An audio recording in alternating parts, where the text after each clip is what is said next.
Good afternoon, everyone.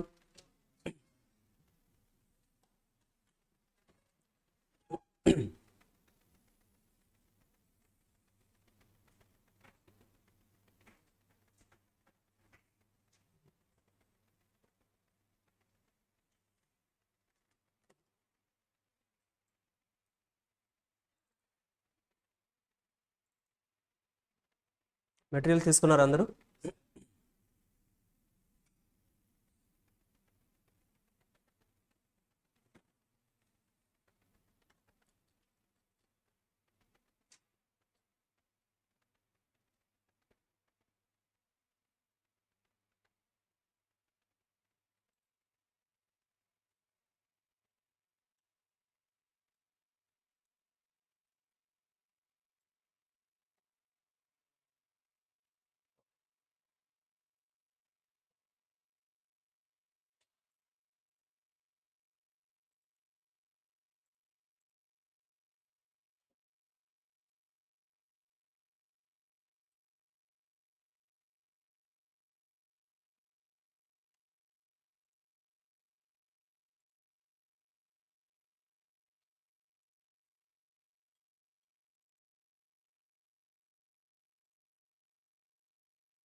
Everyone had lunch?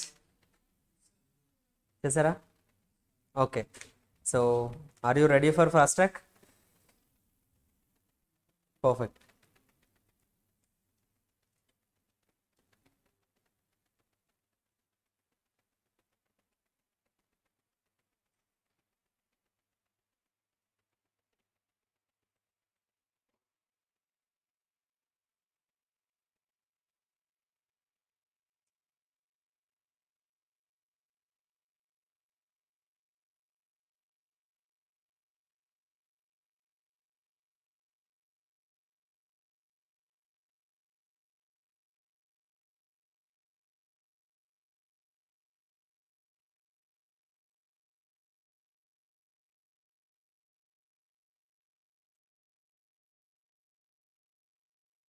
So,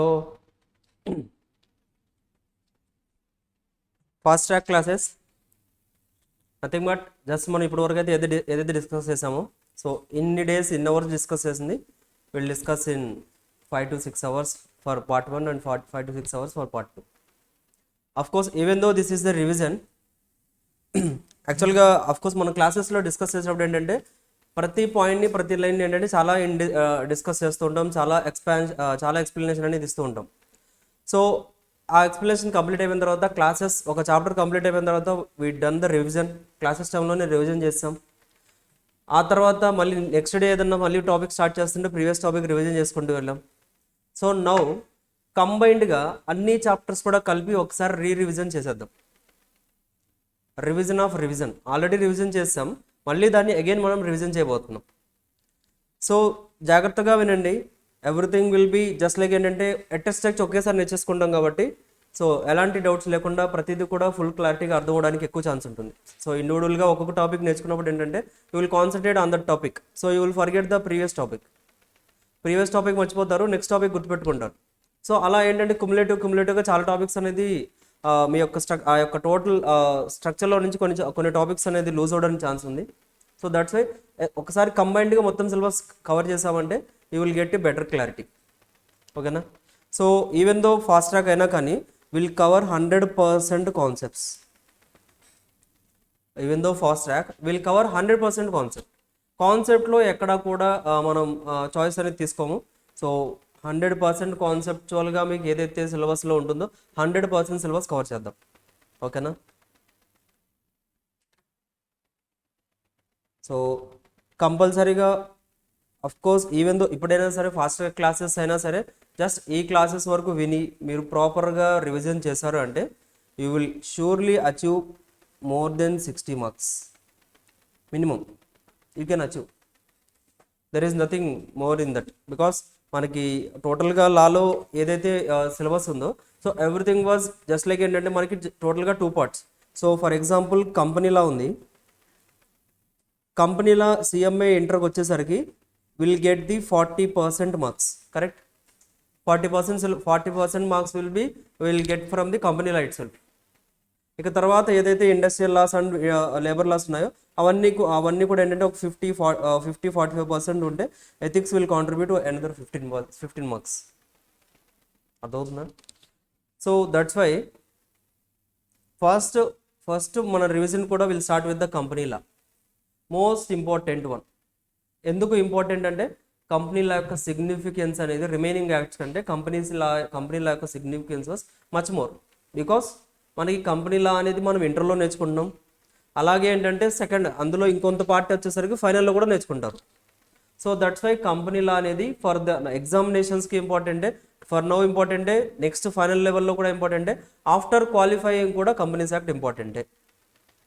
after qualifying కూడా if you join in the కంపెనీస్లో join అయ్యారు, కంపెనీస్లో join అయినప్పుడు so కంపెనీలో అసలు డైరెక్టర్స్ అంటే ఎవరు, అక్కడ మెంబర్స్ ఎలా ఉంటారు, షేర్స్ ఎలా ఇష్యూ చేస్తున్నారు, సో ప్రాస్పెక్టస్ అంటే ఏంటి, అలాట్మెంట్ ఎలా జరుగుతుంది, సో ప్రతిదీ కూడా యూ షుడ్ నో. పెనాల్టీస్ ఏంటి, ఎలాంటి యాక్టివిటీస్ చేయాలి, ఆర్ఓసి అంటే ఏంటి, బేసిక్ టర్మ్స్ అన్న మీకు తెలిసి ఉండాలి. సో అవన్నీ మీకు తెలిసి ఉండాలి అంటే కంపెనీ లాలో మీకు ఏవైతే ప్రొవిజన్స్ ఉన్నాయో ఆ ప్రొవిజన్స్ అన్ని మీరు అండర్స్టాండబుల్గా ఉండాలి. So that is so much important. So అందులో we have 2 sessions for fast track batch for లాకి మనకి టోటల్గా 2 సెషన్స్ ఉన్నాయి. 16th today and 28th. So 20కి మనకి ఇంకొక సెషన్ ఉంటుంది. So today will try to cover total companies act, అలాగే LLP. ఆ తర్వాత నెక్స్ట్ సెషన్లో will complete the remaining acts, టోటల్గా మనకి ఇండస్ట్రియల్ లాస్ అలాగే లేబర్ లాస్ ఏవైతే ఉన్నాయో అవన్నీ కంబైన్డ్గా మనం నెక్స్ట్ సెషన్లో కంప్లీట్ చేసేద్దాం. ఎక్కడ ఇందులో లేదా?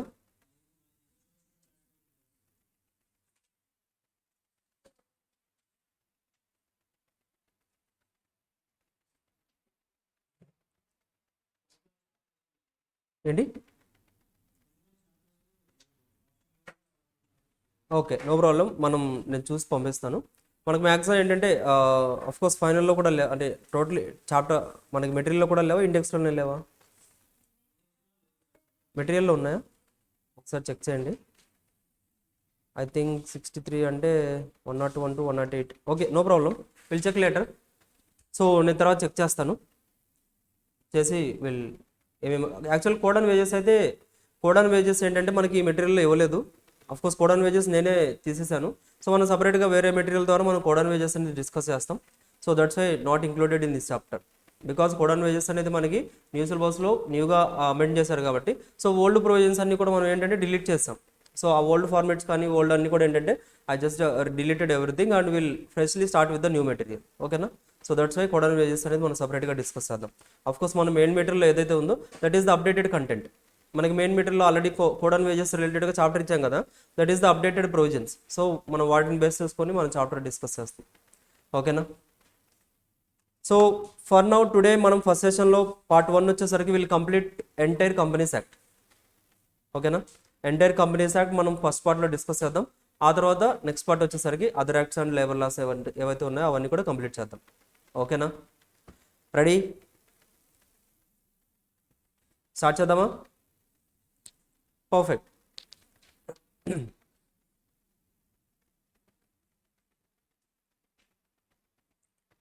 సో ఫస్ట్ చాప్టర్ వచ్చేసరికి కంపెనీస్ యాక్ట్లో బేసిక్స్ చాప్టర్.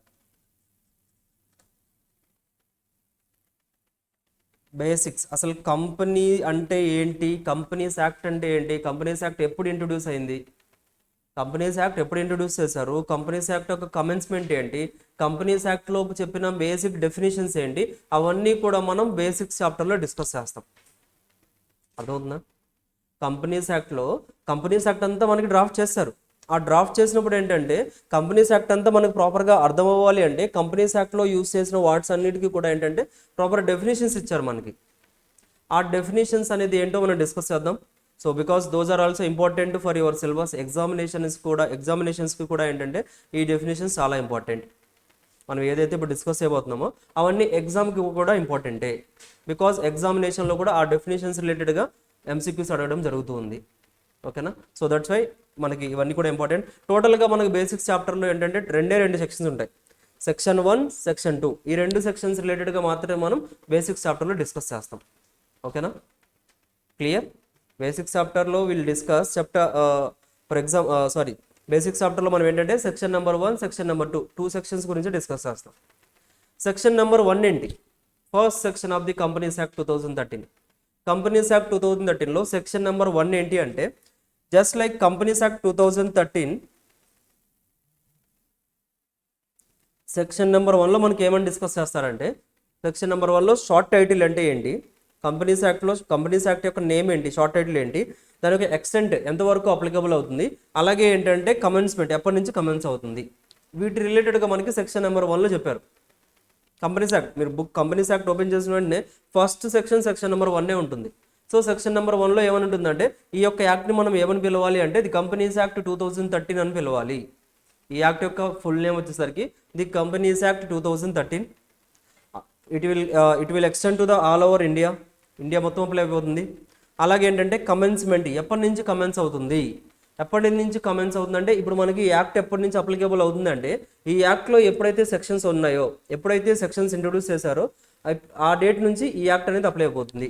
అంటే జస్ట్ మనం యాక్ట్ స్టార్ట్ చేసాం, కొన్ని డెఫినేషన్స్ కొన్ని సెక్షన్స్ ఇన్కార్పొరేట్ చేసాం. ఆ తర్వాత నుంచి ఆ కంపెనీస్ యాక్ట్లో మనం ఏ సెక్షన్ తీసుకొచ్చి ఇన్కార్పొరేట్ చేసినా కానీ ఆ సెక్షన్ ఎప్పుడైతే ఇన్కార్పొరేట్ అయిందో అక్కడ నుంచి companies act will B that section will be apply to the companies. So ఎప్పుడైతే సెక్షన్స్ ప్రొవిజన్స్ ఇన్కార్పొరేట్ చేస్తారో ఈ యాక్ట్లో ఆ ప్రొవిజన్స్ సెక్షన్స్ ఇన్కార్పొరేట్ చేసిన దగ్గర నుంచి కూడా ఆ సెక్షన్స్ అన్నీ కూడా అందరికీ అప్లై అవుతాయి.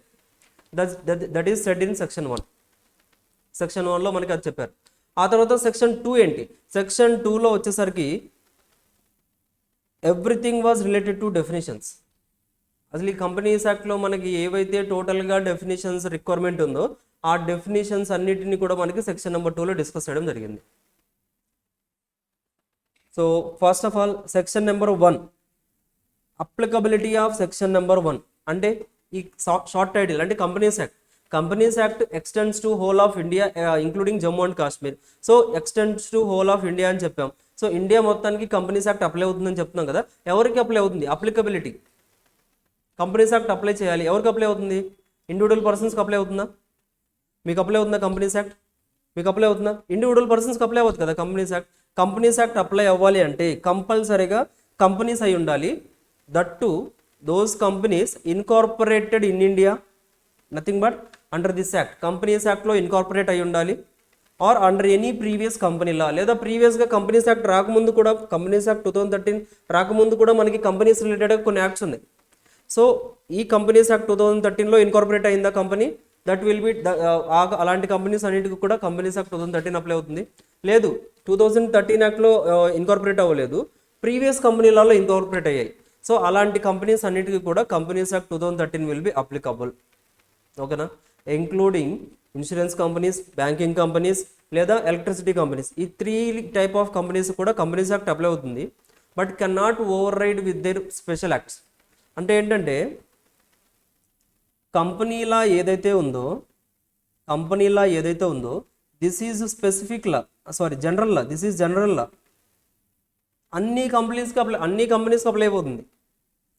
ఏవైతే కంపెనీస్ యాక్ట్ 2013లో ఇన్కార్పొరేషన్ తీసుకున్నాయో ఆ కంపెనీస్ అన్నిటికీ కూడా కంపెనీలో అప్లై అయిపోతుంది జనరల్ లా. బట్ ఈ banking companies, insurance companies, electricity companies ఏవైతే ఉన్నాయో వీటికంటూ స్పెషల్ యాక్ట్స్ ఉన్నాయి. ఇన్సూరెన్స్ యాక్ట్ ఉంది, బ్యాంకింగ్ రెగ్యులేషన్ యాక్ట్ ఉంది, అలాగే ఏంటంటే ఎలక్ట్రిసిటీ యాక్ట్ ఉంది. వీళ్ళకంటూ సపరేట్గా డిఫరెంట్ యాక్ట్స్ ఉన్నాయి. అలాంటప్పుడు వాటికి కంపెనీస్ యాక్ట్ అప్లై చేయొచ్చా అంటే అఫ్కోర్స్ అప్లై చేయండి. బట్ మనం ఏదైనా ప్రొవిజన్ చెప్పామంటే కంపెనీస్ యాక్ట్లో ఆ ప్రొవిజన్ అనేది ఆల్రెడీ వాళ్ళ యాక్ట్లో ఏదైనా ప్రొవిజన్ ఉంటే ఆ ప్రొవిజన్ని ఓవర్ రైట్ చేయకూడదు. అవుతుందా? సో స్పెషల్ యాక్ట్ మనం ఏంటంటే general law can not override the special act. Special యాక్ట్ని ఎప్పుడు జనరల్ లా ఓవర్ రైడ్ చేయకూడదు. ఓకేనా? Companies act is general law. General law అంటే అప్లైస్ టు ఎవ్రీ కంపెనీస్, అన్ని కంపెనీస్కి అప్లై అవుతుంది. బట్ ఇప్పుడు ఏంటంటే స్పెషల్ యాక్ట్ని బేస్ చేసుకొని కొన్ని కంపెనీస్ ఫామ్ అవుతాయి. బ్యాంకింగ్ రెగ్యులేషన్స్ యాక్ట్ అని, ఇప్పుడు బ్యాంక్స్ కానీ ఎలక్ట్రిసిటీ కంపెనీస్ ఉన్నాయి. ఎలక్ట్రిసిటీ యాక్ట్ అంటూ వాళ్ళకంటూ సపరేట్ యాక్ట్స్ ఉన్నాయి. ఆ యాక్ట్స్ని బేస్ చేసుకొని ఆ కంపెనీస్ ఇన్కార్పొరేట్ అవుతాయి. సో ఈవెన్ దో ఆ కంపెనీస్ని బేస్ చేసుకో అంటే అలాంటి స్పెషల్ యాక్ట్స్ని బేస్ చేసుకుని ఇన్కార్పొరేట్ అయినా కానీ we can apply the companies act apply చేయొచ్చు. బట్ మనం చెప్పే ప్రొవిజన్స్ ఏవైతే ఉన్నాయో ఆ ప్రొవిజన్స్ అనేది ఆల్రెడీ వాళ్ళకి ఏవైతే యాక్ట్లో స్పెషల్ యాక్ట్స్లో చెప్పిన ప్రొవిజన్స్ ఉన్నాయో ఆ ప్రొవిజన్స్ని ఓవర్ రైట్ చేయకూడదు. ఓకేనా? సో ఆ తర్వాత వచ్చేసరికి చూడండి, ఎవ్రీ కంపెనీస్, అన్ని కంపెనీస్కి అప్లై అవుతుంది, incorporated in India or outside India. ఆ తర్వాత insurance companies, banking companies, electricity companies, అలాగే ఏంటంటే any other company governed by any special యాక్ట్ని బేస్ చేసుకుని ఏదైనా సరే కంపెనీ ఫామ్ అయితే అంటే జస్ట్ లైక్ ఏంటంటే బ్యాంకింగ్, ఇన్సూరెన్స్, ఎలక్ట్రిసిటీ కాకుండా ఇంకేదైనా కంపెనీ ఏదైనా స్పెషల్ యాక్ట్ని బేస్ చేసుకొని ఫామ్ అయితే అలాంటి కంపెనీస్కి కూడా కంపెనీస్ యాక్ట్ అప్లై అయిపోతుంది. Any other body corporate, central government specify చేశారు ఈ బాడీ కార్పొరేట్స్ ఏవైతే ఉన్నాయో ఈ బాడీ కార్పొరేట్స్ని కూడా మీరు కంపెనీ కింద ట్రీట్ చేయండి అంటే ఒకవేళ సెంట్రల్ గవర్నమెంట్ చెప్తే అలాంటి కంపెనీస్కి కూడా మనం కంపెనీస్ యాక్ట్ 2013 అనేది అప్లై చేయించాలి. అర్థమవుతుందా? సింపుల్. అర్థమవుతుందా? సెక్షన్ నెంబర్ 1 అంటే ఏంటి? Companies act 2013 short title. ఎవరికి అప్లై అవుతుంది? హోల్ ఆఫ్ ఇండియా అప్లై అవుతుంది. ఎప్పటి నుంచి కమెన్స్ అవుతుంది? ఎప్పుడైతే సెక్షన్స్ డ్రాఫ్ట్ చేయడం, ఎప్పుడైతే సెక్షన్స్ నోటిఫై చేశారో అక్కడ నుంచి this act will be applicable అయిపోయింది. అయితే అసలు ఎవరికి అప్లై అవుతుంది? కంపెనీస్ యాక్ట్ 2013 అనే షార్ట్ టైటిల్ ఎవరికి అప్లై అవుతుంది అంటే బిలో కేటగిరీస్ ఎవరైతే మనం ఇప్పటివరకు డిస్కస్ చేస్తాం వాళ్ళందరికీ కూడా కంపెనీస్ యాక్ట్ అప్లై అవుతుంది. కంపెనీస్ యాక్ట్ అప్లై అవ్వాలంటే కంపెనీస్ యాక్ట్ 2013లో ఇన్కార్పొరేట్ అవ్వాలి. లేదు అంటే ప్రీవియస్ లాలో ఏదన్నా ఇన్కార్పొరేషన్ ఉందా, then also those companies will need to apply the companies act. ఓకేనా? Insurance company, banking company, electricity company, లేదు అంటే మనకి ఏదైనా స్పెషల్ యాక్ట్ని బేస్ చేసుకుని ఏదైనా కంపెనీస్ ఫామ్ అయ్యాయి, లేదు అంటే బాడీ కార్పొరేట్స్ ఉన్నాయి. బట్ కాకపోతే ఏంటంటే notified by the central government notify చేశారు ఆ బాడీ కార్పొరేట్స్ని. అలాంటి కంపెనీస్ అన్నిటికీ కూడా ఏంటంటే companies act 2013 will be applicable. అర్థమవుతుందా? సింపుల్. ఆ తర్వాత section number 2 total regarding definitions. Section number 2 is total regarding definitions. So మనం డెఫినేషన్స్ ఎలా చదవాలని చెప్పాం? సెక్షన్, ఆ తర్వాత సబ్సెక్షన్ కాదు అది, దట్ ఈస్ క్లాస్. డెఫినేషన్స్ ఎలా చదవాలి అంటే సెక్షన్ నెంబర్ 2 క్లాజ్ నెంబర్ 20 అని చదవాలి, కానీ సెక్షన్ నెంబర్ 2 సబ్సెక్షన్ 20 అని చదవకూడదు. సో section number 2 clause number 20. First of all company. అసలు కంపెనీ అంటే ఏంటి ఇప్పుడే డిస్కస్ చేసాం. కంపెనీ అంటే which is incorporated under this act or under any previous act. ఈ యాక్ట్లో 2013 యాక్ట్లో ఇన్కార్పొరేట్ అయ్యారా వాటిని కూడా కంపెనీ అనండి. లేదా ప్రీవియస్గా ఏదైనా కంపెనీస్ యాక్ట్ రిలేటెడ్గా కంపెనీస్ యాక్ట్లో ఏదైనా ఇన్కార్పొరేట్ అయ్యారా అలాంటి వాటిని కూడా కంపెనీ కింద ట్రీట్ చేయండి. ఫారెన్ కంపెనీ అంటే ఏంటంటే which is a body corporate or company which is incorporated outside India. Incorporation ఎక్కడ జరిగింది? Outside India. లండన్లో ఇన్కార్పొరేటెడ్, యూకేలో incorporated, but incorporated outside India which has place of business in India. Incorporated outside India but place of business in India.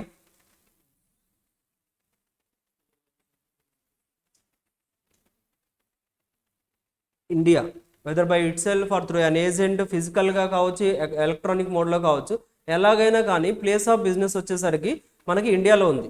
But incorporation ఎక్కడైంది? UK based. యూకేలో మనకి ఏంటంటే ఆ company incorporation యూకేలో అయింది. But యూకేలో అయినా కానీ అక్కడ నుంచి ఏంటంటే ఇక్కడ ఆపరేషన్స్ అనేది ఎలక్ట్రానిక్ మోడ్లో వీళ్ళు ఏంటంటే ఇండియాలో వర్క్ చేస్తున్నారు. సో అలాంటి కంపెనీస్కి కంపెనీస్ యాక్ట్ అప్లై అవుతుందా అంటే it will not apply because companies act 2013 apply అవ్వాలి అంటే కంపెనీస్ యాక్ట్ 2013 అప్లై అవ్వాలి అంటే కంపల్సరీగా ఈ 3 కండిషన్స్లోనే ఉండాలి. ఈ 6 కండిషన్స్ సాటిస్ఫై అవ్వాలి. ఈ 6 కండిషన్స్లో ఈ కంపెనీ ఉందా, then this companies act will be applicable. అర్థమవుతుందా? ఇప్పుడు ఫారెన్ కంపెనీ ఏదైతే డిస్కస్ చేసామో ఫారెన్ కంపెనీ ఈ 6 పాయింట్స్లో ఎక్కడుందో చెప్పండి. ఎక్కడా లేదు.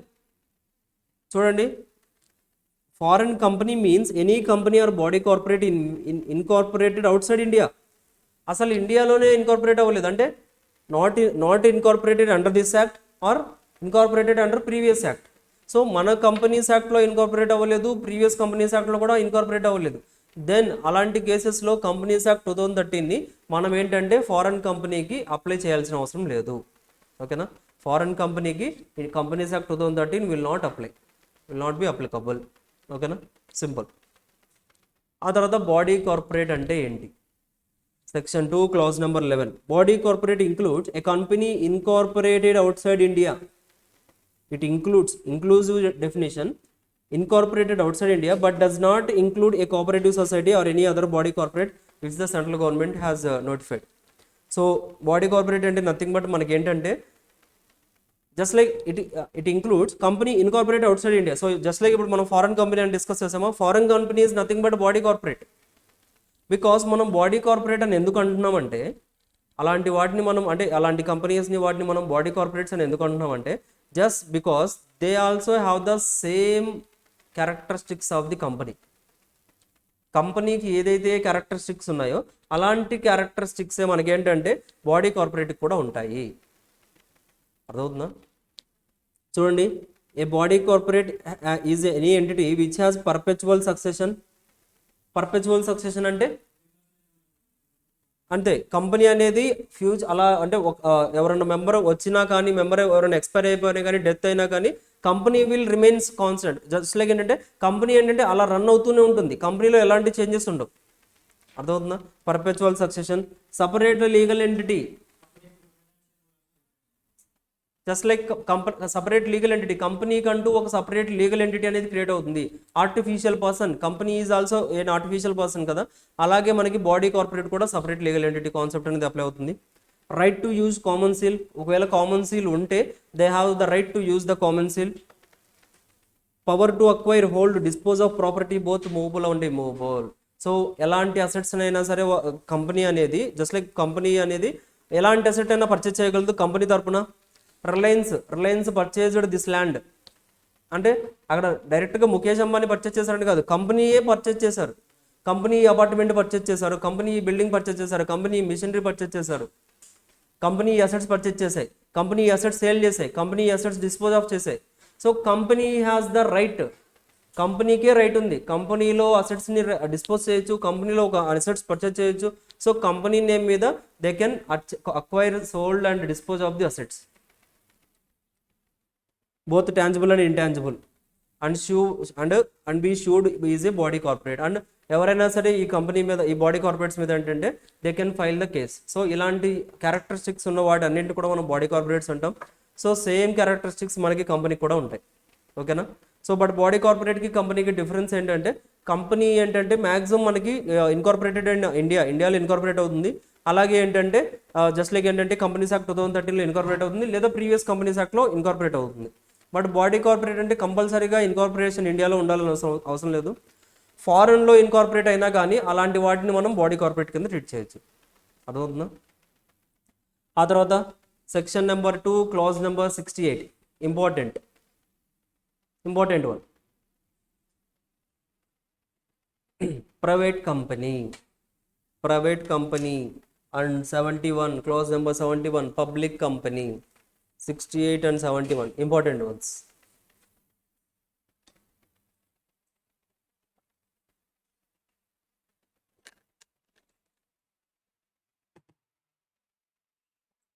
Shall we start?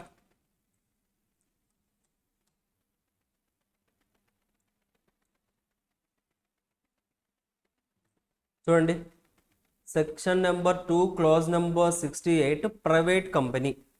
Private company definition ఎలా స్టార్ట్ అవుతుందంటే, మనకి ప్రైవేట్ కంపెనీ మీన్స్ అంటే, ప్రైవేట్ కంపెనీ మీన్స్ అంటే ఎగ్జాస్టివ్ డెఫినేషన్. మనకి డెఫినేషన్లో ఏదైతే చెప్తారో ఇంకా అంతే, ఆ డెఫినేషన్ని మనం ఎక్స్పాండబుల్ చేయడానికి ఛాన్స్ లేదు. ఒకవేళ ఇంక్లూడ్స్ అని ఇచ్చారనుకోండి, అప్పుడు వీ కెన్ ఎక్స్పాండ్ ద డెఫినేషన్ని మనం ఎక్స్పాండ్ చేసుకుంటూ వెళ్ళిపోవచ్చు. అర్థమవుతుందా? సో మీన్స్ అన్నారంటే జస్ట్ మనకి ఏదైతే డెఫినేషన్లో చెప్పారో ఇక అంతవరకే ఫుల్ స్టాప్, అంతే. ఇంకా అదవుతుందా? మనం అదే ఇంక్లూడ్స్ అనుకోండి, దెర్ ఈస్ కామా అన్నట్లే, అంటే వీ కెన్ ఎక్స్పాండ్, ఇంకా ఉంది డెఫినేషన్, ఇంతటితో క్లోజ్ అవ్వలేదు, ఇంకా ఉంది. So that means include means అంటే ఏంటంటే మనకి ఇప్పుడు ఏదైతే డెఫినేషన్లో చెప్తున్నారో ఇక అంతే, అంతకంటే మనం ఎక్స్పాండ్ చేయలేం, అంతకంటే మనం ఓన్గా క్రియేట్ కూడా చేయకూడదు. సో ప్రైవేట్ కంపెనీ మీన్స్, అసలు ప్రైవేట్ కంపెనీని ఏంటంటే, ప్రైవేట్ కంపెనీని మనం ఎలా డిఫైన్ చేశారంటే paid-up share capital, minimum paid up share capital ఎంత యాజ్ మేబీ ప్రిస్క్రైబ్, ఎంతైతే ప్రిస్క్రైబ్ చేశారో అంత మినిమం పేడప్ షేర్ క్యాపిటల్ ఉంటే అలాంటి కంపెనీస్ని మనం ప్రైవేట్ కంపెనీస్ అనొచ్చు అంటున్నారు. ఎంత ప్రిస్క్రైబ్ చేశారు సార్? ఇప్పుడు వరకు ఏమీ ప్రిస్క్రైబ్ చేయలేదు. ఇప్పుడు వరకు minimum paid up capital was not prescribed. అదవుతుందా?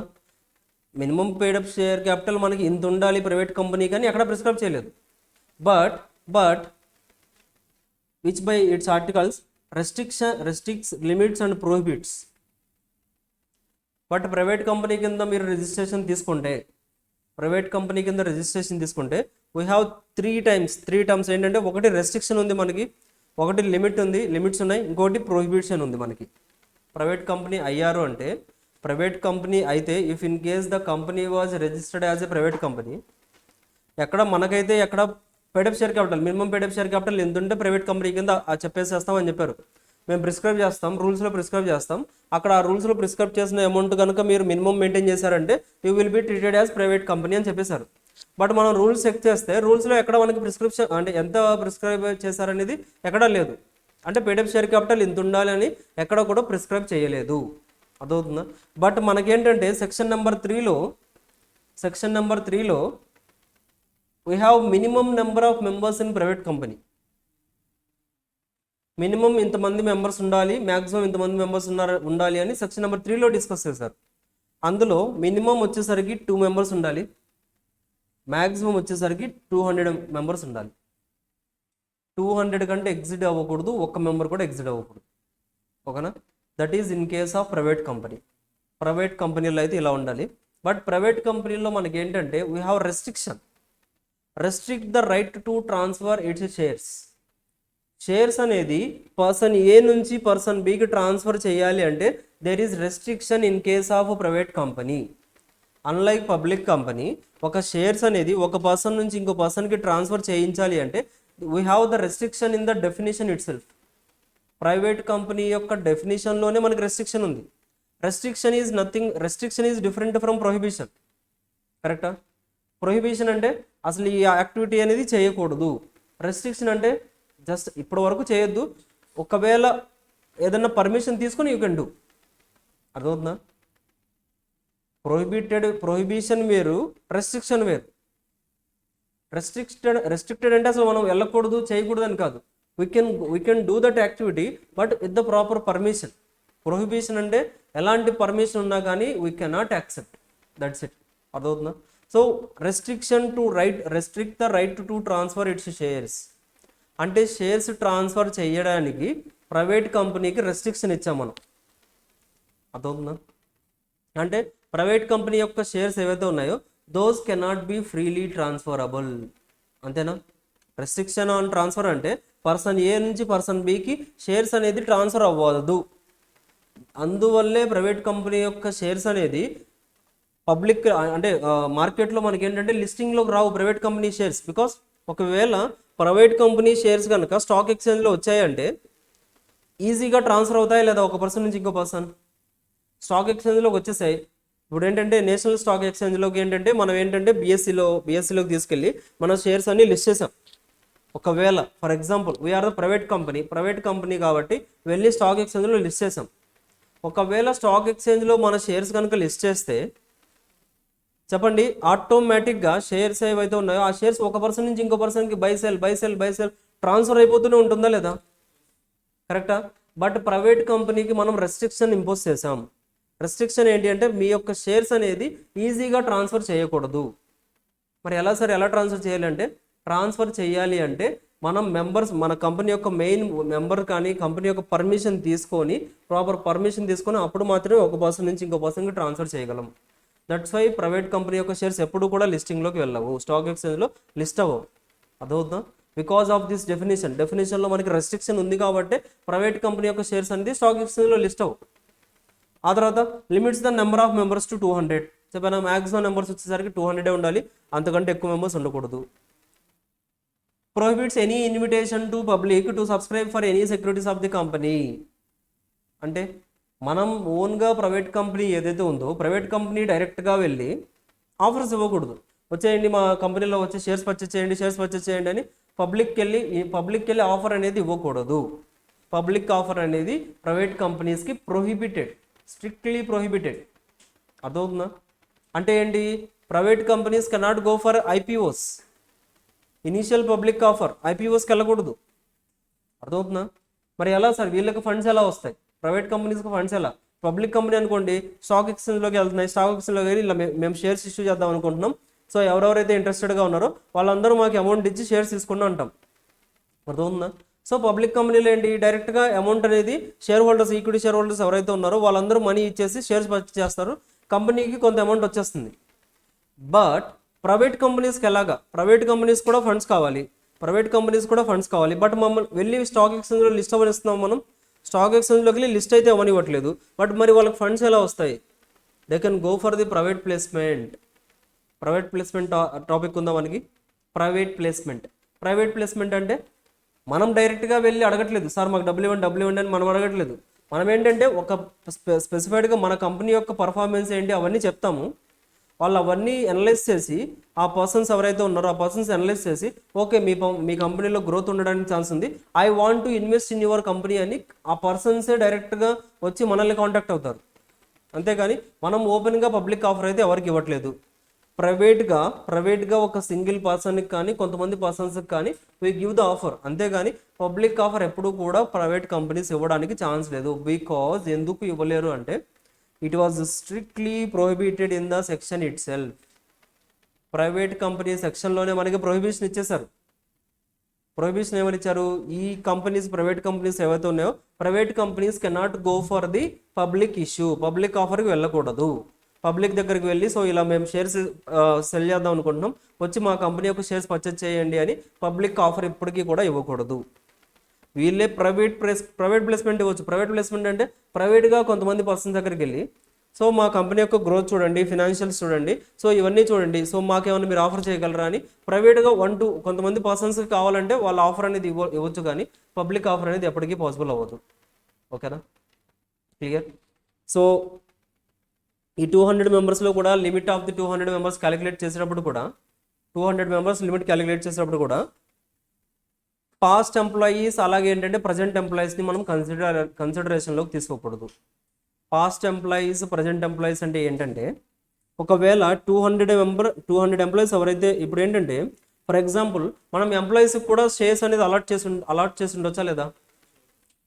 ఈసాప్ అంటే ఎంప్లాయీ స్టాక్ ఆప్షన్స్, ఎంప్లాయీస్కి కూడా మనం ఏంటంటే షేర్స్ అనేది అలాట్ చేయొచ్చు, కరెక్టా? సో ఒకవేళ ఎంప్లాయీస్కి కనుక షేర్స్ అలాట్ చేస్తే అలాంటి ఎంప్లాయీస్ని ఈ యొక్క 200 మెంబర్స్ కౌంట్ చేసినప్పుడు ఆ ఎంప్లాయీస్ని మనం ఇంకా కన్సిడర్ చేయకూడదు. అర్థమవుతుందా? క్లియర్? షేర్స్ అనేది మనం ఎంప్లాయీస్కి ఆఫర్ చేసాం, ఎంప్లాయీస్కి ఆఫర్ చేసినప్పుడు they cannot be counted in this 200, ఈ 200 మెంబర్స్లో కౌంట్ చేయొద్దు. ఈవెన్ దో మనం ఎంప్లాయ్మెంట్లో ఉన్నప్పుడు షేర్స్ అలాట్ చేసాం, అతను రిటైర్మెంట్కి వెళ్ళిపోయిన తర్వాత కూడా ఏంటంటే ఆ ఎంప్లాయీని మనం ఎప్పటికీ కూడా ఏంటంటే మెంబర్ కింద కౌంట్ చేయకూడదు. ఓకేనా, రూల్స్ ఇవన్నీ కూడా. So this is all about the private company means minimum paid up capital as may be prescribed, ఎంతైతే ప్రిస్క్రైబ్ చేశారో అంత మినిమం పేడప్ క్యాపిటల్ ఉందా, then that company will be treated as private company. So ఎంత prescribe చేశారు ఇప్పటివరకు అయితే ఏమీ prescribe చేయలేదు మనకి. ఓకేనా, బట్ మనకేంటంటే ప్రైవేట్ కంపెనీ అవుతుంది అంటే private company will have the restrictions ఉన్నాయి, లిమిట్ ఉంది, అలాగే ప్రొహిబిషన్స్ కూడా ఉన్నాయి.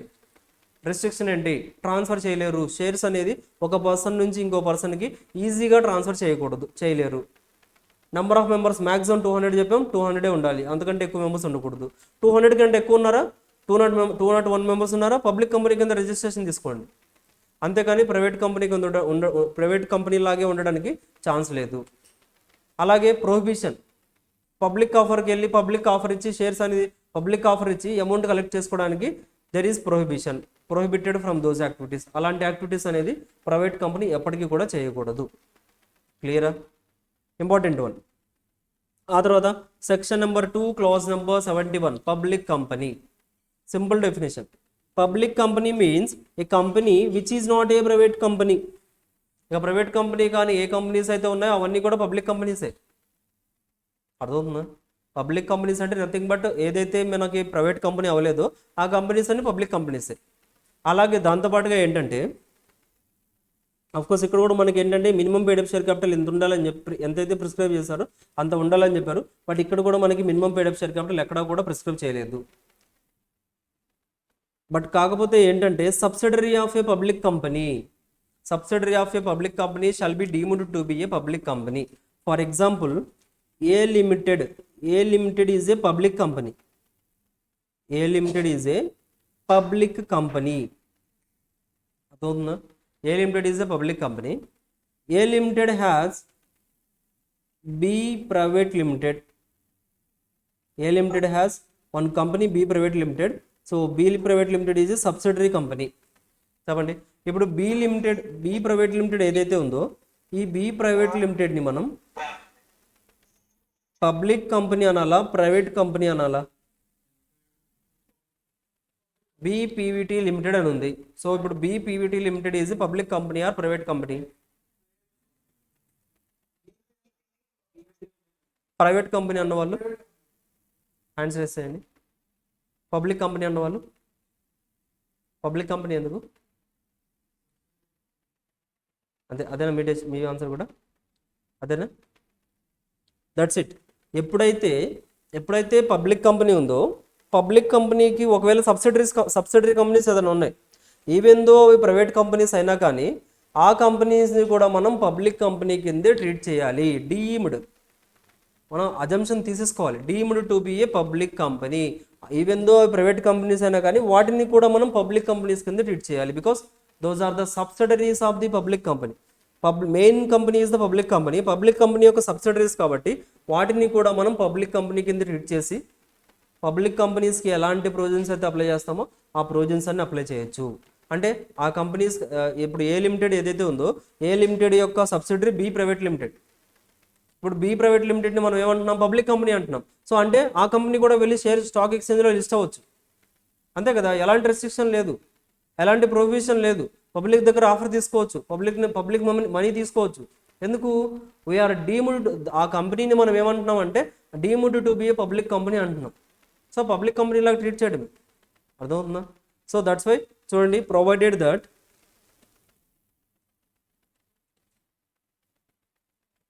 ఈ company which is subsidiary of a public company shall be deemed to be a public company. అర్థమవుతుందా? Clear? Private company, public company.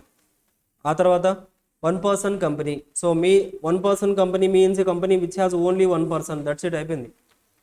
1 person company అంటే ఒకే person ఉంటారు. అలాంటి కంపెనీస్ ఏమైనా ఉంటే వాళ్ళని మనం 1 person కంపెనీస్ అంటాం. Company limited by guarantee. Section 2 clause number 21 limited by guarantee. So లైబిలిటీని బేస్ చేసుకొని కూడా మనం కంపెనీస్ని డిఫరెంట్ టైప్స్గా డివైడ్ చేసాం. గుర్తుందా? కంపెనీస్ని బేస్డ్ అపాన్ ది లైబిలిటీని బేస్ చేసుకొని we have divided the companies into different types. Company limited by guarantee. Company limited by guarantee అంటే ఏంటంటే కంపెనీకి ఎంతైతే లైబిలిటీ ఇస్తామని మెంబర్స్ ఏంటంటే కంపెనీ స్టార్ట్ చేస్తున్నారు. XYZ లిమిటెడ్ కంపెనీ ఒకటి స్టార్ట్ చేస్తున్నారు. కంపెనీ స్టార్ట్ చేస్తుంది ఏంటంటే ఒక 7 members లేకపోతే ఒక 8 members స్టార్ట్ చేస్తున్నారు. ఆ 8 members కూడా ఏంటంటే స్టార్ట్ చేసినప్పుడు మెమోరాండం ప్రిపేర్ చేయాలి, ఆర్టికల్స్ ప్రిపేర్ చేయాలి, MOA ప్రిపేర్ చేయాలి, AOA ప్రిపేర్ చేయాలి. సో ఇప్పుడు ఏంటంటే MOA AOAలో వాళ్ళు ఏమని మెన్షన్ చేశారంటే వీఆర్ లైబుల్, మేము ఇంత అమౌంట్ గ్యారెంటీ ఇస్తున్నాం. ఈచ్ పర్సన్ ఏంటంటే 20 crores ఇస్తాము, కంపెనీకి మేము 20 crores క్యాపిటల్ ఇస్తాము అని అందరు కూడా మెన్షన్ చేశారు. సో వాళ్ళు ఎంతవరకు అయితే గ్యారెంటీ ఇచ్చారో అంత అమౌంట్ వరకు దే ఆర్ లైబుల్. ఒకవేళ కంపెనీ లిక్విడేట్ అయిపోతుంది, కంపెనీ ఏంటంటే కంపెనీ లాసెస్ వస్తున్నా కానీ కంపెనీ లిక్విడేట్ అయిపోతున్నా కానీ వాళ్ళు ఎంతైతే మెన్షన్ చేశారో ఈచ్ పర్సన్ 20 crores చెప్పారా, కంపల్సరీగా 20 crores తీసుకొచ్చి ఇవ్వాల్సిందే. బికాస్ వాళ్ళు ముందుగానే డిసైడ్ అయ్యారు కంపెనీ ఏదైనా ప్రాబ్లంలో ఉంటే ఇంత లైబిలిటీ వి విల్ బేర్, ఇంత లైబిలిటీ మేము బేర్ చేస్తామని ముందుగానే మెన్షన్ చేసి చెప్పారు కాబట్టి సో అంత లైబిలిటీ అనేది వాళ్ళు ఇంకర్ అవ్వాల్సిందే. అలాంటి వాళ్ళని మనం కంపెనీ లిమిటెడ్ బై గ్యారంటీ అంటాం. Company limited by shares, company limited by shares అంటే ఒకవేళ 3 ఫ్రెండ్స్ కలిసి ఒక కంపెనీ స్టార్ట్ చేశారు. కంపెనీ నేమ్ వచ్చేసరికి 3 Idiots ప్రైవేట్ లిమిటెడ్. ఓకేనా, ముగ్గురు కలిసి స్టార్ట్ చేశారు. ఇప్పుడు ఏంటంటే ఈ ముగ్గురు స్టార్ట్ చేసినప్పుడు ఏంటంటే వాళ్ళు ఏంటంటే షేర్స్ ఉన్నాయి, అక్కడ కంపెనీలో షేర్స్ ఉన్నాయి, కంపెనీలో షేర్స్ ఇష్యూ చేశారు. వాళ్ళే ఒక 10 lakhs షేర్స్ ఇష్యూ చేశారు. ఆ 10 lakhs ముగ్గురు పనిచేసుకున్నారు. అర్థమవుతుందా? 10 lakhs shares per share value వచ్చేసరికి 10 rupees అని ముగ్గురు డివైడ్ చేసుకున్నారు. సో ఇప్పుడు ఫర్ ఎగ్జాంపుల్ ఈచ్ మెంబర్కి 34,250 rupees వస్తుంది. 34,250 షేర్స్ వస్తున్నాయి. అర్థమవుతుందా? 34,250 షేర్స్ వస్తున్నాయి. సో ప్రతి పర్సన్ కూడా ఏంటంటే 3,42,500 rupees అనేది లైబుల్. అంతేనా? 3,42,500 rupees కంపెనీకి ఇవ్వాలి. బట్ ఏంటంటే పర్ షేర్ వాల్యూ 10 rupees కదా, పర్ షేర్ వాల్యూ 10 rupees అంటే అందులో ఏంటంటే అందరూ కూడా 5 rupees పే చేశారు. కంపెనీకి 5 rupees తీసుకొచ్చి కంపెనీకి ఇచ్చారు. ఇంకా 5 rupees ఇవ్వాలి కదా.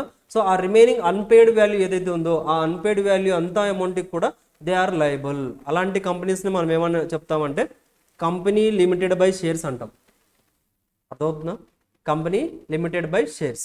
అలాగే ఏంటంటే అన్లిమిటెడ్ కంపెనీ అంటే లైబిలిటీ వాజ్ అన్లిమిటెడ్. మెంబర్స్ ఎంతమంది అయితే ఉన్నారో ఆ మెంబర్స్కి ఫర్ ఎగ్జాంపుల్ కంపెనీలో లాసెస్ 10 crores వచ్చాయి, 10 crores they are liable. Company liquidate అయిపోతుంది, 20 crores లైబిలిటీ ఉంది, 20 crores లైబుల్. 100 crores లైబిలిటీ వచ్చింది, 100 crores కూడా మెంబర్స్ లైబుల్ అవుతారు. అలాంటి కంపెనీస్ని మనం కంపెనీ అన్లిమిటెడ్ కంపెనీ అంటాం. ఆల్రెడీ చెప్పాను, unlimited company is not in existence. ఎవరైనా స్టార్ట్ చేస్తారా అలాంటి కంపెనీని?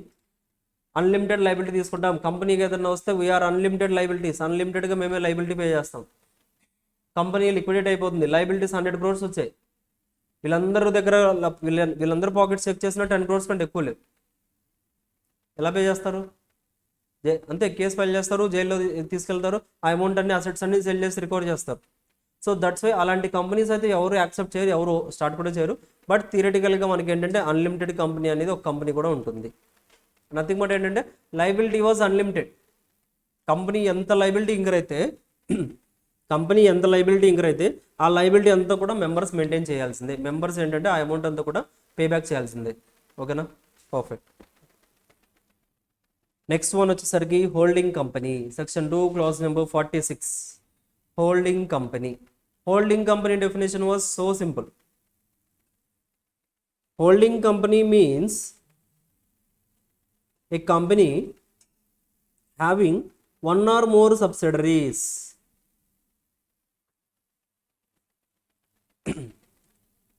హోల్డింగ్ కంపెనీ అంటే నథింగ్ బట్ ఒకటి లేదా అంతకంటే ఎక్కువ సబ్సిడరీస్ ఉంటే అప్పుడు మనం హోల్డింగ్ కంపెనీ అంటాం అంటున్నారు. అంతే, అయిపోయింది. Definition was completed.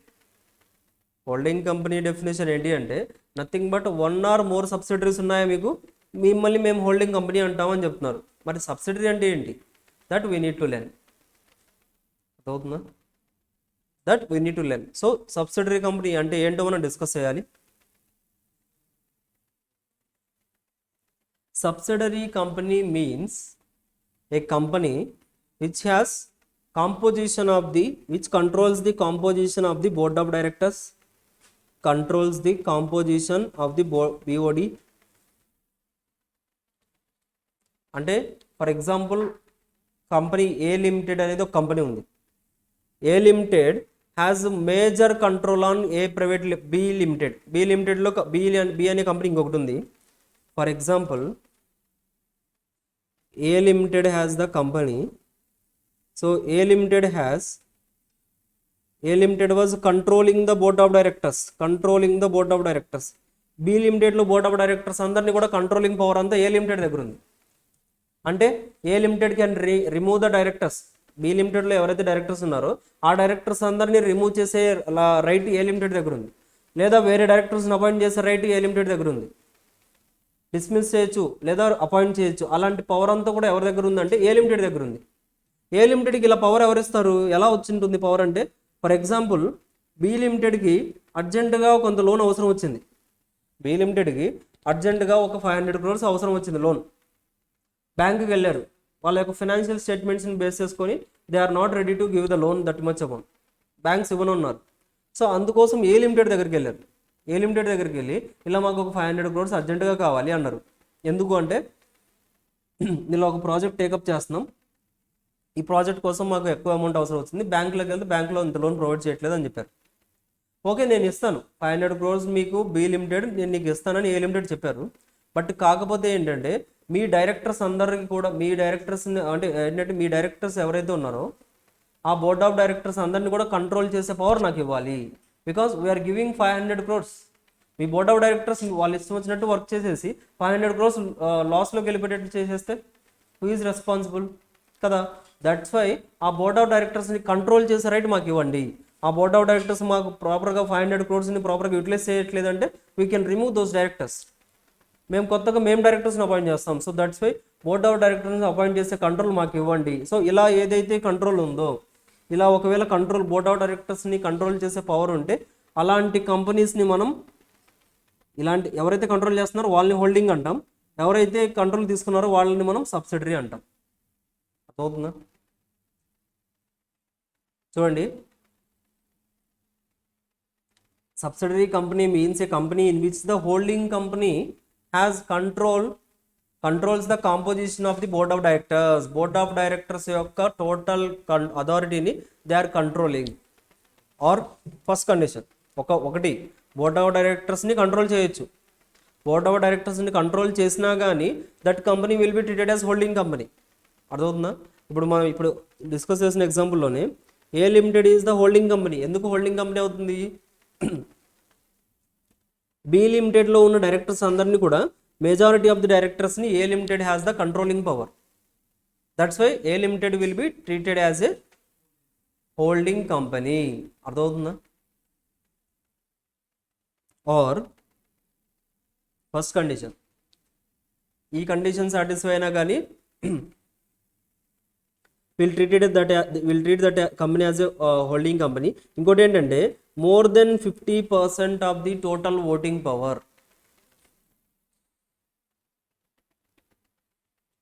సేమ్ చూడండి, a limited has 52% voting power in B limited.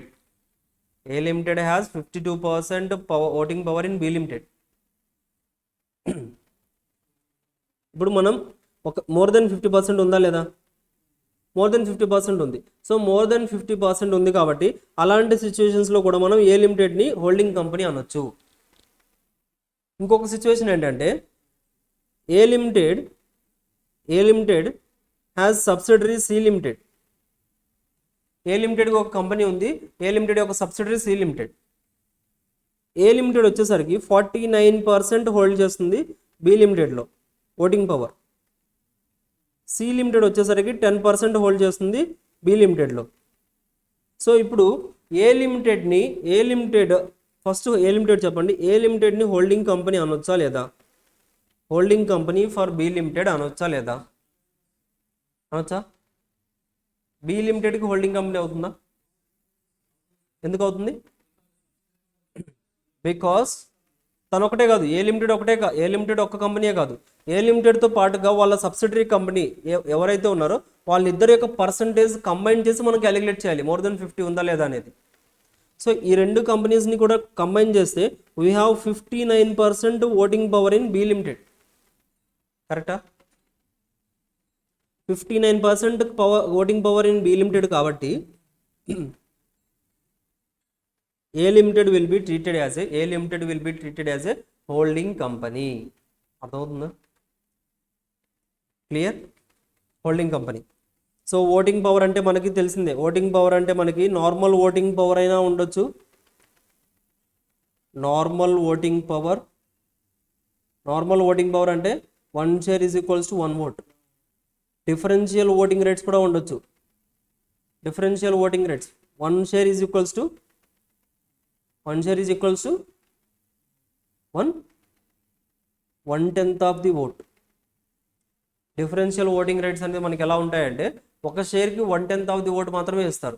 So అలాగా టోటల్ ఓటింగ్ పవర్ ఏదైతే ఉందో 100% ఓటింగ్ పవర్ బి లిమిటెడ్లో అందులో మోర్ దెన్ 50% ఓటింగ్ పవర్ ఉంటే then that company will be treated as holding company. ఓకేనా? జాగ్రత్తగా చూడండి. హోల్డింగ్ కంపెనీ అవ్వాలంటే మనకి 2 కండిషన్స్. ఒకటి, ఆ సబ్సిడరీ ఆపోజిట్ కంపెనీ ఏదైతే ఉందో ఆ కంపెనీలో ఏంటంటే మనం బోర్డ్ ఆఫ్ డైరెక్టర్స్ని కంట్రోల్ చేసే పవర్ అయినా ఉండాలి, ఫస్ట్ వన్. లేదా బోర్డ్ ఆఫ్ డైరెక్టర్స్ని కంట్రోల్ చేసే పవర్ లేదా at least more than 50% voting power అయినా ఉండాలి. ఆ 2 కండిషన్స్లో ఏ కండిషన్ సాటిస్ఫై అయినా కానీ అవర్ కంపెనీ ఎవరైతే కంట్రోల్ ఉంటుందో ఆ కంట్రోలింగ్ కంపెనీని మనం హోల్డింగ్ కంపెనీ అని చెప్పొచ్చు. ఓకేనా? నెక్స్ట్ కంపెనీ ఆపోజిట్ కంపెనీ ఏదైతే ఉందో వాళ్ళని మనం సబ్సిడరీ కంపెనీ అనొచ్చు. ప్రొవైడెడ్ దట్ మనకి నెక్స్ట్ ప్రొవిజన్లో ఇంకా ఏమని చెప్తున్నారంటే not more than 2 layers prescribed. More than 2 layers కంటే సబ్సిడరీస్ ఉండకూడదు. మోర్ దెన్ 2 layers అంటే for example more than 2 layers of subsidiaries ఉండకూడదు అని చెప్పేస్తున్నారు మనకి రూల్స్లో. అంటే ఏంటంటే A limited has subsidiary of B limited, C limited.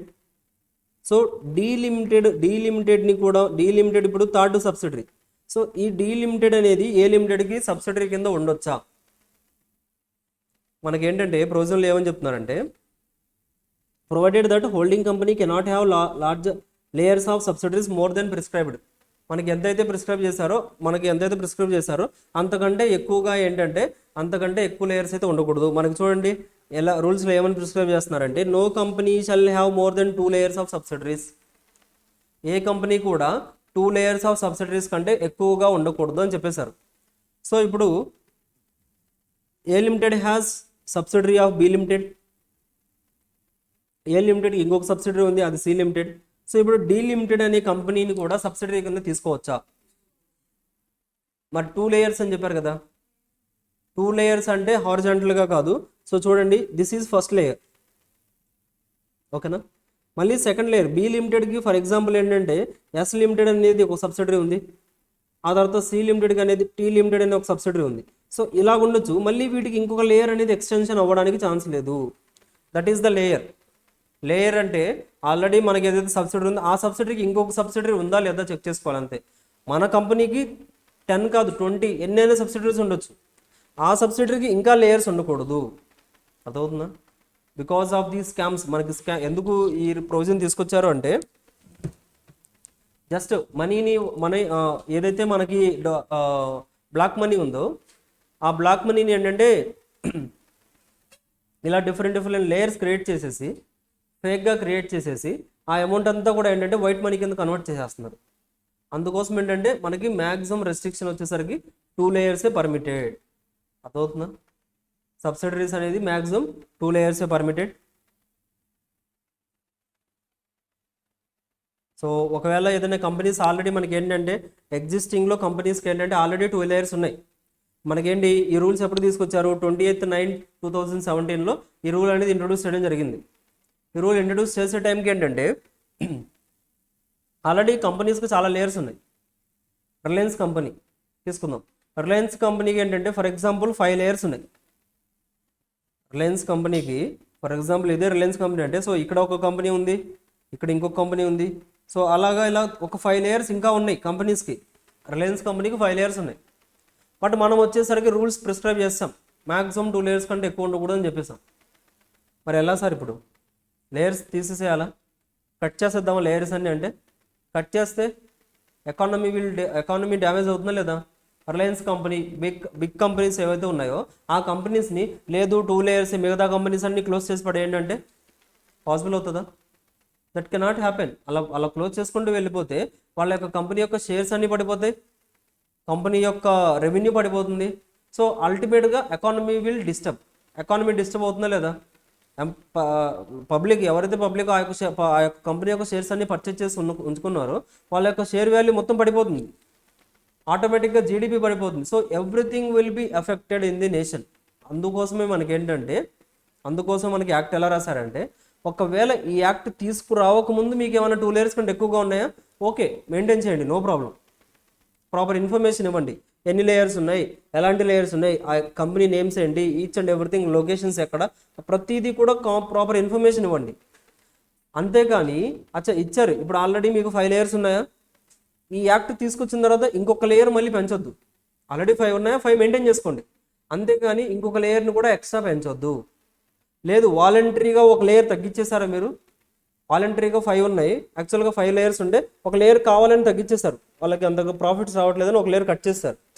Layer cut చేస్తే మళ్ళీ యాడ్ చేయడానికి ఛాన్స్ లేదు. ఒకసారి కట్ చేశారంటే దట్స్ ఇట్, అయిపోయింది. ఇంకా అర్థమవుతుందా? అంతేకాని స్టాట్యూటరీ ప్రొవిజన్ 2 లేయర్సే కదా, సో 5 లేయర్స్ పెట్టడానికి ఛాన్స్ లేదు, 2 లేయర్సే ఉండాలి, కట్ చేయాలంటే that is not possible. Existing కంపెనీస్కి నాట్ పాసిబుల్. న్యూ కంపెనీస్ 2017 తర్వాత ఏదైనా కంపెనీ స్టార్ట్ అవుతుందా, 2017 తర్వాత మీరు స్టార్ట్ చేద్దాం అనుకుంటున్నారా 3rd layer, that is not permitted. అర్థమవుతుందా? ప్రొవిజన్ రాకముందు ఏదన్నా లేయర్స్ ఉంటే that is accepted, but provision వచ్చిన తర్వాత మనం ఏంటంటే లేయర్స్ ఇంక్రీజ్ చేయడానికి ఛాన్స్ లేదు. క్లియర్? సో ఈ రూల్స్ ఏవైతే చెప్పామో బ్యాంకింగ్ కంపెనీస్కి, ఇన్సూరెన్స్ కంపెనీస్కి, గవర్నమెంట్ కంపెనీస్కి, అలాగే సిస్టమేటికల్లీ ఇంపార్టెంట్ ఎన్బిఎఫ్సిస్కి ఈ రూల్స్ అనేది అప్లై అవ్వవు. అంటే వీళ్ళు ఏంటంటే they can have more than 2 layers also. ఓకేనా? సింపుల్. ఆ తర్వాత అసోసియేట్ కంపెనీ. అసోసియేట్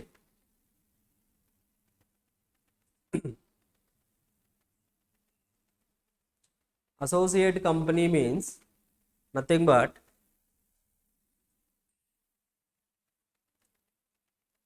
ఏ కంపెనీలో అయితే associate company means a company in which the other company has a significant influence and includes joint venture.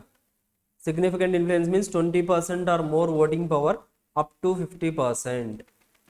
Same మన హోల్డింగ్ కంపెనీకి అలాగే subsidiary కంపెనీకి relation check చేసాం కదా, అలాగే మనకి ఏంటంటే ఒకవేళ we have a limited and we have be limited, A limited అనేది బి లిమిటెడ్లో 20% ఓటింగ్ పవర్ ఉంది ఆర్ 49% ఓటింగ్ పవర్ ఉంది. అర్థమవుతుందా? 50 లేదు, మోర్ దెన్ 50 ఉంటే ఏమవుతుంది, అప్పుడు హోల్డింగ్ సబ్సిడరీ అవుతుంది. మోర్ దెన్ 50 లేదు మన దగ్గర, 50 కంటే తక్కువగా ఉంది, బట్ మినిమం 20% ఉంది. అలా మినిమం 20% ఉండి less than 50% of the voting power కనుక మనం వేరే కంపెనీలో తీసుకుంటున్నాము అంటే ఆ కంపెనీస్ని మనం అసోసియేట్ కంపెనీస్ అంటాం. Associate company. అదవుతుందా? ఆ తర్వాత స్మాల్ కంపెనీ. స్మాల్ కంపెనీ అంటే ఏంటంటే మనకి ఏదైతే లిమిట్స్ చెప్పారో ఆ లిమిట్స్ కనుక ఫాలో అయ్యామంటే అలాంటి కంపెనీస్ అంటే కూడా మనం స్మాల్ కంపెనీస్ అనొచ్చు. Small company means other than the public company. Public company cannot be small company. So small company అవ్వాలి అంటే పేడప్ షేర్ క్యాపిటల్ 50 lakhs ఉండాలి, or whichever is higher as may be prescribe. So మనకి 4 lakhs prescribe చేశారు. So whose turnover does not exceed as per the P&L of the immediately preceding year not exceeding the 2 crores or such higher limit as may be prescribe. 40 crores prescribe చేశారు. 440 రాశాను కదా, అంటే maximum limit అది, maximum 440. మనకేంటంటే paid up share capital 50 lakhs or such higher limit as may be prescribe. So whose turnover does not exceed P&L of the immediately preceding year does not exceed 2 crores or such higher limit. Such higher limit అంటే మనకి 40 crores, అంటే at present prescribe చేసింది 40 crores. At present మనకి రూల్స్లో prescribe చేసింది 4 crores 40 crores. మనం follow అవ్వాల్సింది కదా 4 crores 40 crores. But మనకేంటంటే ఆల్రెడీ లిమిట్ చెప్పారు, paid up share capital 50 lakhs or 4 crores whichever is higher, or whose turnover does not exceed as per the preceding year does not exceed 2 crores or such higher limit as may prescribed 40 crores. ఓకేనా? So ఈ limits within those limits ఉంటే ఆ కంపెనీస్ని మనం ఏమని చెప్తాము అంటే small company కింద ట్రీట్ చేయొచ్చు. అర్థమవుతుందా? 4 crores paid-up share capital 4 crores కంటే తక్కువగా ఉంది, you can treat it as small company. Small company కింద మీరు రిజిస్ట్రేషన్ తీసేసుకోవచ్చు.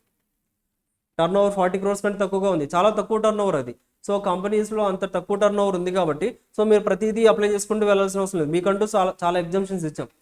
ఆల్రెడీ టర్న్ ఓవర్ తక్కువ, పేడప్ షేర్ క్యాపిటల్ తక్కువ కాబట్టి అన్ని మనకి కంపెనీస్ యాక్ట్లో చెప్పిన రూల్స్ అన్నీ ఫాలో అవ్వాల్సిన అవసరం లేదు.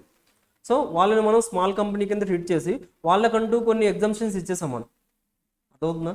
సో దట్స్ వై అలాంటి కంపెనీస్ అన్నింటినీ కూడా మనం ఏంటంటే ఒకవేళ విత్ ఇన్ దోస్ లిమిట్స్, ఆ లిమిట్స్లో కనుక ఉంటే ఆ కంపెనీస్ని మనం స్మాల్ కంపెనీ కింద ట్రీట్ చేయొచ్చు. క్లియర్? స్మాల్ కంపెనీ కింద మనం ఎప్పటికీ కూడా హోల్డింగ్ సబ్సిడరీ కంపెనీస్ని చెప్పకూడదు, సెక్షన్ 8 కంపెనీస్ చెప్పకూడదు. అలాగే స్పెషల్ స్టాట్యూట్ని బేస్ చేసుకుని ఏదైనా కంపెనీ స్టార్ట్ అయితే అలాంటి కంపెనీస్ని కూడా మనం స్మాల్ కంపెనీ కింద ట్రీట్ చేయకూడదు. హోల్డింగ్ సబ్సిడరీ, హోల్డింగ్ కంపెనీ ఉంది, సబ్సిడరీ కంపెనీ కింద ఉందంటే సో అఫ్ కోర్స్ మల్టిపుల్గా ఆ రెండు కంబైన్డ్గా చాలా పెద్ద కంపెనీస్ అవి. అలాంటి కంపెనీస్ని ఎప్పుడు కూడా స్మాల్ కంపెనీ కింద ట్రీట్ చేయొద్దు. That's it. Government company, simple.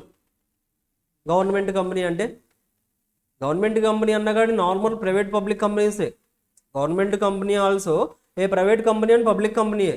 But ఆ ప్రైవేట్ కంపెనీ పబ్లిక్ కంపెనీలో ఐదర్ సెంట్రల్ గవర్నమెంట్ కానీ స్టేట్ గవర్నమెంట్ కానీ ఇండివిజువల్గా కానీ కంబైన్డ్గా కానీ they have invested in our company.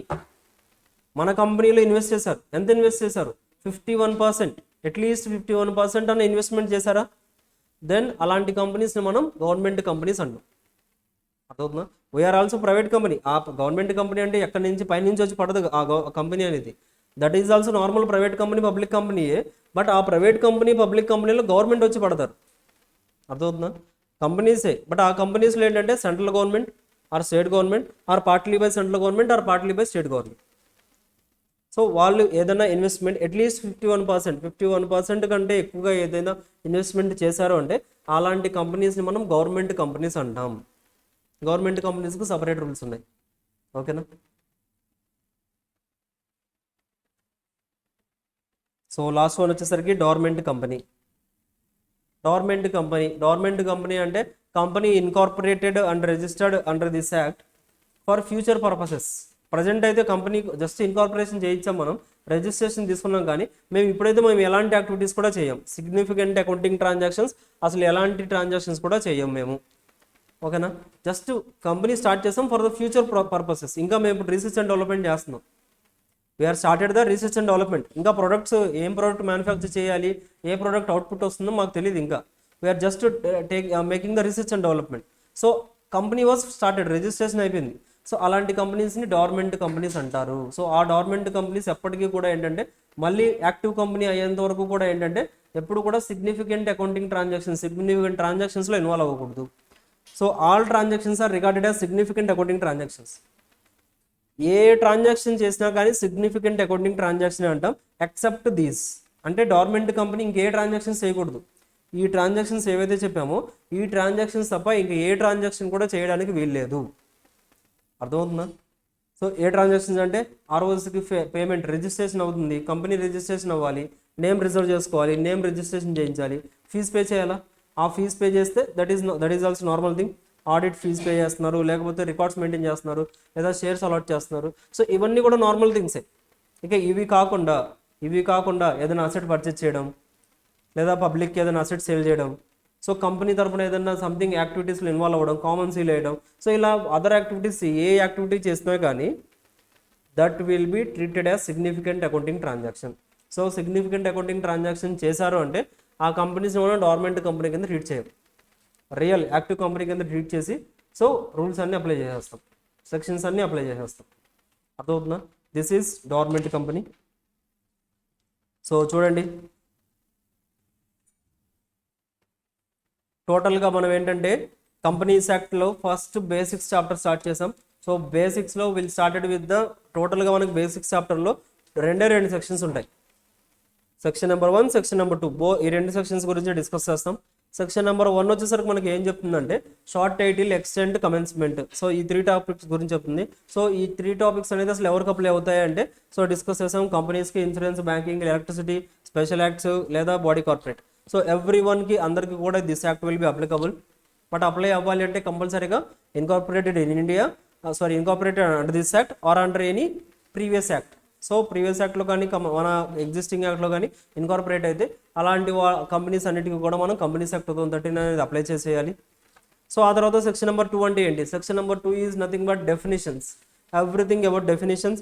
So డెఫినేషన్స్లో ఫారెన్ కంపెనీ అంటే ఏంటో డిస్కస్ చేసాం, బాడీ కార్పొరేట్ అంటే ఏంటో డిస్కస్ చేసాం. ఆ తర్వాత ఇంపార్టెంట్ వన్స్, ప్రైవేట్ కంపెనీ అంటే ఏంటి, ప్రైవేట్ కంపెనీలో మనకి ఎలాంటి రెస్ట్రిక్షన్స్ ఉన్నాయి, ఎలాంటి లిమిట్స్ ఉన్నాయి, ప్రైవేట్ కంపెనీలో ఎలాంటి థింగ్స్ అనేది ప్రొహిబిటెడ్. ఆ తర్వాత public company means nothing but which ever is ఏదైతే ప్రైవేట్ కంపెనీ అవ్వలేదో అవన్నీ పబ్లిక్ కంపెనీసే. ఆ తర్వాత 1% company has the only 1%. Limited by guarantee, ఎంతవరకు గ్యారంటీ ప్రొవైడ్ చేస్తే అంతవరకు లైబుల్. లిమిటెడ్ బై షేర్స్, ఎంతవరకు అయితే అన్పెయిడ్ షేర్ వాల్యూ ఉందో ఆ అన్పెయిడ్ షేర్ వాల్యూకి they are liable. Unlimited company, so there is no any limit, ఎలాంటి లిమిట్ కూడా లేదు. ఎంత కంపెనీ లాస్లోకి వెళ్ళిపోతే, ఎంత కంపెనీ వైండింగ్ అప్లో లైబిలిటీ క్రియేట్ అయితే ఆ టోటల్ లైబిలిటీకి members are liable. That is treated as unlimited company. Holding company, 1 or more subsidiaries ఉంటే that will be treated as holding company. Subsidiary అంటే ఏంటి? సబ్సిడరీ అంటే నథింగ్ బట్ మనకి ఏంటంటే, సో బోర్డ్ ఆఫ్ డైరెక్టర్స్ ఎవరైతే ఉన్నారో బోర్డ్ ఆఫ్ డైరెక్టర్స్ని control చేసే అథారిటీ ఉండాలి, లేదా మోర్ దెన్ 50% ఓటింగ్ పవర్ ఉండాలి. అలాంటి టైంలో ఆ కంపెనీస్ని మనం హోల్డింగ్ సబ్సిడరీ కింద ట్రీట్ చేస్తాం. మోర్ దెన్ 2 layers అయితే ఉండకూడదు. అసోసియేట్ కంపెనీకి లిమిట్స్ ఏంటి? More than 20%, less than 50%. More than 20, less than 50 ఉందా, అలాంటి కంపెనీస్ని అసోసియేట్ కంపెనీ అనండి. స్మాల్ కంపెనీ లిమిట్స్ చెప్పారు, సో 50 lakhs లేదా హయ్యర్ లిమిట్, లేదా ఇక్కడ వచ్చేసరికి టర్న్ ఓవర్ 2 crores లేదా హయ్యర్ లిమిట్. ఒకవేళ ఆ లిమిట్స్లో కనుక ఉంటే అలాంటి కంపెనీస్ మనం స్మాల్ కంపెనీ కింద ట్రీట్ చేస్తాం. Government company at least 51%, more than 51% holding either central government, partly by central government or state government, or partly by central government, partly by state government కనుక అండర్టేకింగ్ ఉంటే అలాంటి కంపెనీస్ని మనం గవర్నమెంట్ కంపెనీస్ కింద treat చేయాలి. ఆ తర్వాత dormant company is nothing but which is an inactive company. Inactive, dormant అంటే ఏంటి? డోర్మెంట్ స్టేటస్ అంటే ఇన్యాక్టివ్. సో ఎట్ ప్రెసెంట్ అయితే కంపెనీ జస్ట్ స్టార్ట్ చేశారు, రిజిస్ట్రేషన్ అయింది, కానీ ఆ company was for the future purpose కోసం మనం స్టార్ట్ చేసాం. ఫ్యూచర్ పర్పస్ కోసం ఇప్పుడు కంపెనీ స్టార్ట్ చేసాం కాబట్టి అలాంటి కంపెనీస్ని డోర్మెంట్ కంపెనీస్ అంటాం. అలాంటి డోర్మెంట్ కంపెనీస్ ఎప్పుడు కూడా ఏంటంటే ఎలాంటి సిగ్నిఫికెంట్ అకౌంటింగ్ ట్రాన్సాక్షన్స్ కూడా చేయకూడదు. సిగ్నిఫికెంట్ అకౌంటింగ్ ట్రాన్సాక్షన్స్ చేశారు అంటే ఆ కంపెనీస్ మనం యాక్టివ్ కంపెనీస్ కింద ట్రీట్ చేయాలి. సిగ్నిఫికెంట్ అకౌంటింగ్ ట్రాన్సాక్షన్స్ అంటే ఏంటంటే అన్ని ట్రాన్సాక్షన్స్ సిగ్నిఫికెంట్ అకౌంటింగ్ ట్రాన్సాక్షన్సే ఎక్సెప్ట్ దీస్ 4. ఈ 4 items కాకుండా ఇక ఎలాంటి ట్రాన్సాక్షన్ చేసినా కానీ మనం సిగ్నిఫికెంట్ అకౌంటింగ్ ట్రాన్సాక్షన్ కింద ట్రీట్ చేయాలి. క్లియరా? Basics and important. ఎగ్జామినేషన్లో మీకు ఈ చాప్టర్ నుంచి కూడా మినిమం 5%, అంటే జస్ట్ లైక్ 5 marks వరకు రావడానికి ఛాన్స్ ఉంది. At least 4 MCQs. ఓకేనా? Important one. ఒకసారి చెక్ చేసుకోండి. Next will start with the incorporation of company. So breaks తీసుకుందాం, ఫుల్ బ్రేక్స్ తీసుకుందాం ఇవాళ. ఓకేనా? నెక్స్ట్ బ్రేక్ ఎప్పుడని అడుగుతున్నారా? సో ఈచ్ 1.5 hour ఒక బ్రేక్. ఓకేనా? ½ an hour ఒక బ్రేక్ కావాలా? అలా ఇచ్చినా ఓకేనా? సో 3:30కి will take the break. So again will start by 3:45. Next 1.5 hour next break.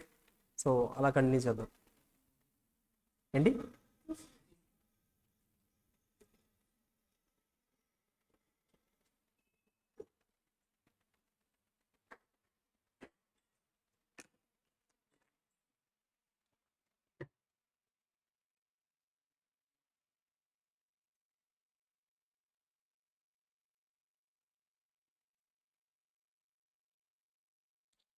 Next chapter was incorporation of company. Incorporation of company. So 3 friends కలిసి company start చేద్దాం అనుకున్నారు. కంపెనీ స్టార్ట్ చేద్దాం, మనం కూడా ఎంతకాలం ఇలాగే ఉంటాం, ఆ కంపెనీ స్టార్ట్ చేద్దాం, మంచి ప్రాఫిట్స్ తీసుకొద్దాం, సో చాలా డెవలప్ అవుదాం అనుకున్నారు. స్టార్ట్ చేసేద్దాం అనుకున్నారు. అందరూ ఒక వాట్సాప్ గ్రూప్ స్టార్ట్ చేశారు. 3 Idiots Limited అని అయిపోయింది కంపెనీ. అంతేనా? కంపెనీ క్రియేట్ అయిపోయినట్లేనా? అవుతుందా? అలాగా కాదు కదా. దానికంటూ ఒక ప్రాసెస్ ఉంది, దానికంటూ ఒక రిజిస్ట్రేషన్, దానికంటూ కొన్ని ఫామ్స్ ఫిల్ చేయాలి, దానికంటూ ప్రిస్క్రైబ్డ్ ఫీజు పే చేయాలి. సో దానికంటూ మెమరాండమ్స్ ప్రిపేర్ చేయాలి, ఆర్టికల్స్ ఆఫ్ అసోసియేషన్ ప్రిపేర్ చేయాలి, మెంబర్స్ అందరూ సైన్ చేయాలి, ఎక్స్పర్ట్స్ ఎవరైనా ఉంటే ఎక్స్పర్ట్ సైన్ చేయించాలి, సిఎస్ దగ్గర మనం ప్రాపర్ అఫిడవిట్ తీసుకోవాలి. సో అవన్నీ చేసి ఫామ్స్ అన్నీ ఫిల్ చేసి ఆర్ఓసికి సబ్మిట్ చేస్తే ఆర్ఓసి ఓకే అంటే అప్పుడు మీరు కంపెనీ కింద రిజిస్ట్రేషన్ వస్తుంది. అంతేకాని అదేంటి నేను ఒక వాట్సాప్లో గ్రూప్ క్రియేట్ చేసాము అయిపోయింది అంటే దట్ ఈస్ నాట్ పాసిబుల్. ఓకేనా? సో కంపెనీ కింద రిజిస్ట్రేషన్ అవ్వాలంటే ఫస్ట్ ఆఫ్ ఆల్ ఫార్మాలిటీస్ అన్నిటి కూడా ఫిల్ చేయాలి. Formalities, details, pan card, Aadhaar card details, address proofs, each and everything submit చేయాలి. ఎవ్రీథింగ్ అవన్నీ సబ్మిట్ చేసినప్పుడు మాత్రమే మనకేంటంటే ఆర్ఓసి దగ్గర నుంచి ప్రాపర్ సర్టిఫికేట్ వస్తుంది. అర్థమవుతుందా?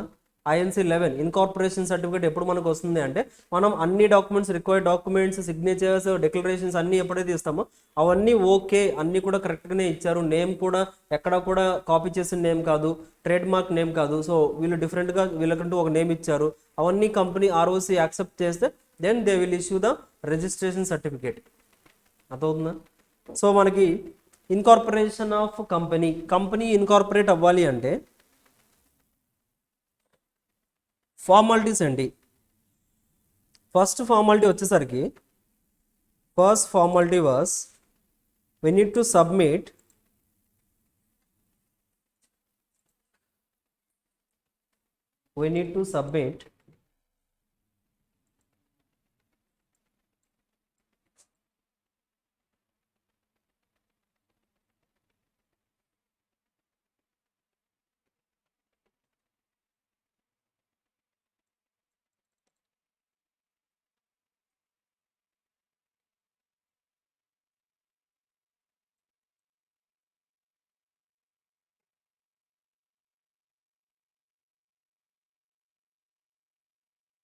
చూడండి, కంపెనీ ఇన్కార్పొరేట్ చేద్దాం అనుకుంటున్నారు. సో కంపెనీ ఇన్కార్పొరేట్ చేయాలి అంటే కంపల్సరీగా ఏంటంటే we need to file the spice form. Spice form మనకి MCA వెబ్సైట్లో ఏదైతే ఉంటుందో ఆ స్పైస్ ఫామ్ ఫిల్ చేయాలి along with part A plus part B. Part A plus part B రెండు కంబైన్డ్గా ఫిల్ చేయొచ్చు లేదా సపరేట్గా కూడా ఫిల్ చేయొచ్చు. అర్థమవుతుందా? Spice form plus part A plus part B.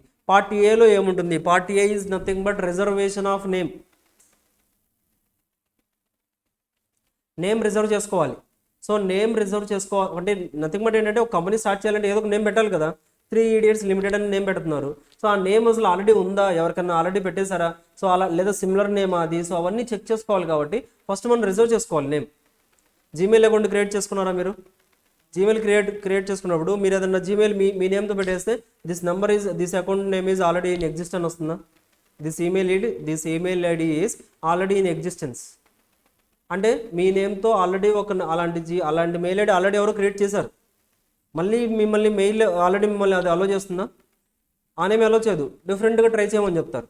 అలాగే మనకు కూడా ఏంటంటే కంపెనీ రిజిస్ట్రేషన్ తీసుకోవాలని వెళ్తున్నప్పుడు మనం ఒక నేమ్ సజెస్ట్ చేస్తే ఆ నేమ్ ఆల్రెడీ ఎవరికన్నా ఉందా, ఎగ్జిస్టెన్స్లో ఉందా, అవన్నీ చెక్ చేసుకొని మనకు ఆ నేమ్ ఇవ్వాలా లేదనేది ROC విల్ డిసైడ్. అర్థమవుతుందా? Same part A of spice plus INC 32 name reservation కోసం ఇవ్వాలి. నేమ్ రిజర్వేషన్ కోసం ఇచ్చేటప్పుడు మనం ఏంటంటే ఎలాంటి డీటెయిల్స్ ఇవ్వాలి అంటే name reserved application for the incorporation of the company. So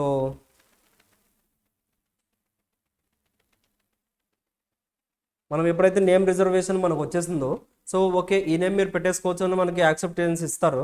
ఇచ్చిన తర్వాత మనం ఏంటంటే అగైన్ పార్ట్ B కూడా యాడ్ చేయాలి. Part B spice part A, spice plus part A ఏంటంటే మనం నేమ్ రిజర్వ్ చేసుకోవడానికి అప్లికేషన్ ఇచ్చాం.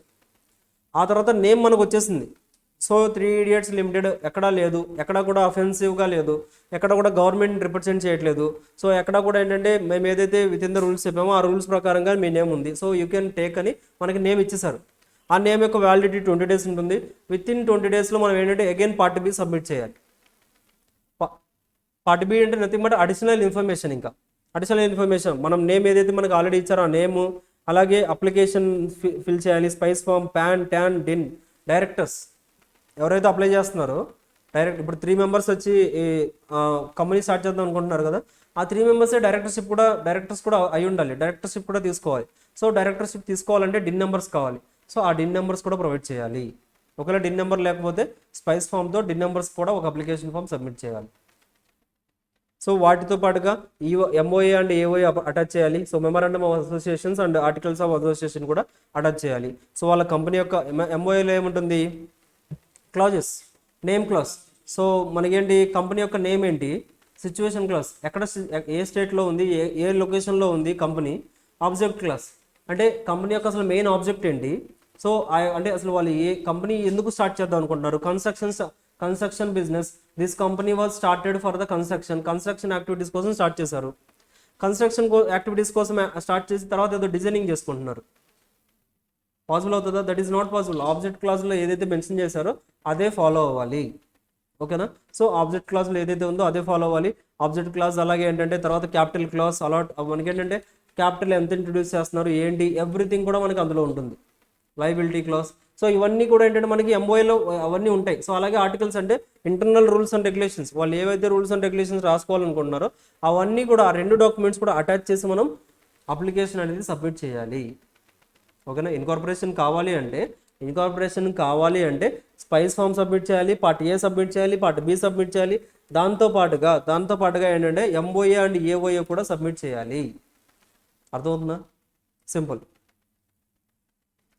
సో అలాగే ఏంటంటే మోర్ దెన్ 7 సబ్స్క్రైబర్స్ ఉంటే ఏంటంటే ఎంఓ అండ్ ఏఓ ఏంటంటే ప్రిపేర్డ్ ఫిజికల్ అండ్ స్కాన్డ్. ఒకవేళ మోర్ దెన్ 7 సబ్స్క్రైబర్స్ ఉంటే వాటిని ఫిజికల్గా ప్రింట్ తీసి అవన్నీ సైన్స్ తీసుకొని ఆ తర్వాత స్కాన్ రిపోర్ట్ అనేది సబ్మిట్ చేయాలి. డిజిటల్గా అయితే వర్కౌట్ అవ్వదు. లెస్ దెన్ 7 మెంబర్స్ ఉన్నారా then you can submit digitally. But more than 7 members ఉంటే మాత్రం ఫిజికల్ కాపీస్ అనేది కంపల్సరీగా సబ్మిట్ చేయాలి. సో ఆ తర్వాత వచ్చేసరికి జిఎస్టీ నెంబర్ ఏదైనా ఉంటే జిఎస్టీ నెంబర్, బ్యాంక్ అకౌంట్ ఏదైతే కంపెనీ స్టార్ట్ చేస్తున్నారో ఆ కంపెనీ తరపున ఏదైనా బ్యాంక్ అకౌంట్ నెంబర్ ఉంటే bank account, PF details, ESI details, professional tax రిలేటెడ్గా ఏవైతే మనకి అకౌంట్ నెంబర్స్ ఉన్నాయో ఆ అకౌంట్ నెంబర్స్ అన్నీ కూడా సబ్మిట్ చేయాలి. సో ఆ తర్వాత అంతే డిక్లరేషన్ తీసుకోవాలి. CS, CMA, CS in practice or any advocate దగ్గర నుంచి ఏంటంటే మనం ఒక డిక్లరేషన్ తీసుకోవాలి. సో ఏంటంటే వీళ్ళు ఏదైతే ప్రొవైడ్ చేశారో డాక్యుమెంట్స్ అవన్నీ కూడా true to the best of their knowledge. ఒక డిక్లరేషన్. నెక్స్ట్ డిక్లరేషన్ వచ్చేసరికి సబ్స్క్రైబర్స్ 3 మెంబర్స్ కలిసి మెమోరాండమ్ సబ్స్క్రైబ్ చేసుకున్నారు. So we are the members, we are starting the company అని ఎంఓఐ రాసుకున్నారు కదా, ఆ 3 మెంబర్స్ కూడా డిక్లరేషన్ ఇవ్వాలి. ఎస్, మేము ఎలాంటి అఫెన్సెస్లో ఇన్వాల్వ్ అవ్వలేదు, కంపెనీ ఇన్కార్పొరేట్ చేసేటప్పుడు లాఫుల్గానే ఇన్కార్పొరేట్ చేసాం, ఎలాంటి మిస్టేక్స్ లేవు అని they need to declare there views. వాళ్ళు కూడా డిక్లేర్ చేసి సైన్ చేసి అటాచ్ చేయాలి.